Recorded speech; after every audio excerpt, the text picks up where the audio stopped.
Hello everyone, welcome back my YouTube channel. আপনারা কেমন আছেন? আশা করছি আপনারা ভালো আছেন। আপনাদের দোয়ায় আলহামদুলিল্লাহ আমিও ভালো আছি। আজকে আমি ভিডিওতে যেই টপিক নিয়ে কথা বলবো সেটা আপনারা ভিডিওর থাম্বনেল দেখে বুঝতে পেরেছেন যে আজকে কি টপিক নিয়ে কথা বলবো। আশা করছি আপনারা বুঝতে পেরেছেন এবং আমি আপনাদেরকে জানানোর জন্য বলে দিই যে আমার একজন ভাই আমাকে কমেন্ট করেছেন কি ভাই, আমি বিদেশে বিদেশে কাজ করছি প্রায় 4 বছর যাবৎ, আমি দেশে যাইনি। তবে আমি এখন 2 বছর ধরে আনলিগাল হয়ে কাজ করছি। আমি এখন আর কাজ করতে চাই না। আমি নিজের দেশে নিজের বাসায় ফিরে যেতে চাই। তবে আমার জন্য কি রাস্তা আছে এবং কি আমার আমি কি আমার কাছে আমার পাসপোর্ট নেই। তবে কি আমি নিজের পাসপোর্ট সেই দেশ থেকেই, মানে সে আছে দুবাইয়ে, দুবাই থেকে কি নিজের পাসপোর্ট তৈরি করে নিজের দেশে যেতে পারবো? উনি বলেছেন আরও যে কি আমি তো আপনার ভিডিও দেখেছি, ভিডিওতে হোয়াইট পাসপোর্ট বানিয়ে, ওয়ান টাইম পাসপোর্ট বানিয়ে আমাকে দেশে পাঠানো হবে। ওটা তো লাস্ট পজিশন। তবে কি আমি নিজের যে কালো পাসপোর্টটা আছে, ব্ল্যাক পাসপোর্ট যেটা আছে, ব্লু পাসপোর্ট যেটা আছে, সেই পাসপোর্ট আমার কাছে নেই। সেই পাসপোর্ট কি আমি অ্যাপ্লাই করতে পারবো এখান থেকে? আমাকে কি পাসপোর্ট দিবে এম্বাসি? তো সেই হিসাবেই আমি আজকে ভিডিওটা তৈরি করছি কি ভাই, দেখেন আমারও সেরকম সিস্টেমটা হয়েছিল। তবে আমি আপনাদেরকে বলে যেতে চাই আপনাকে যে অবশ্যই পারবেন। আপনি যখন লাস্ট ভেবে নিয়েছেন যে আমাকে দেশে যেতে হবে, তাহলে আপনাকে একটু লড়াই করতে হবে। লড়াই করতে হবে কীরকম, যে আপনি ভাবছেন যে এখন আমাকে পুলিশ ধরলেই আপনাকে দেশে পাঠিয়ে দেওয়া হবে, আপনি দেশে চলে যাবেন। তবে আপনাকে করতে হবে কি, যে দেখা দেখা যাক, আমাকে তো পুলিশ ধরে দেশেই পাঠাবে, আপনাকে পুলিশ ধরে দেশেই পাঠাবে, এটা তো আপনি শিওর হয়ে গেছেন এবং আপনি দেশে যেতেও চাচ্ছেন। তবে আপনাকে চেষ্টা করে নিতে হবে। আপনি প্রথমে যাবেন কোথায়? এম্বাসি।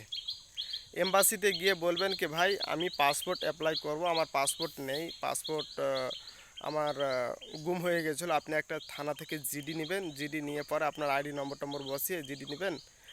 আর পাসপোর্ট আমার গুম হয়ে গেছিলো। তো আপনি যখন জিডি নিয়ে ওই কী বলছে এম্বাসিতে দিবেন, তখন আপনাকে কিছু চার্জ আছে, 1-150 রিয়ালের মতো চার্জ নিয়ে আপনাকে ওই পাসপোর্ট বানিয়ে দেওয়া হবে।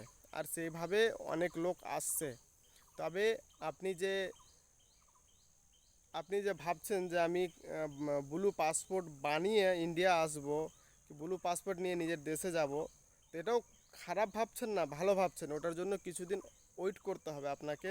অবশ্যই এম্বাসি আপনাকে পাসপোর্ট বানিয়ে দিবে। আর আপনার সফরের জন্য কোনো অসুবিধাও হবে না।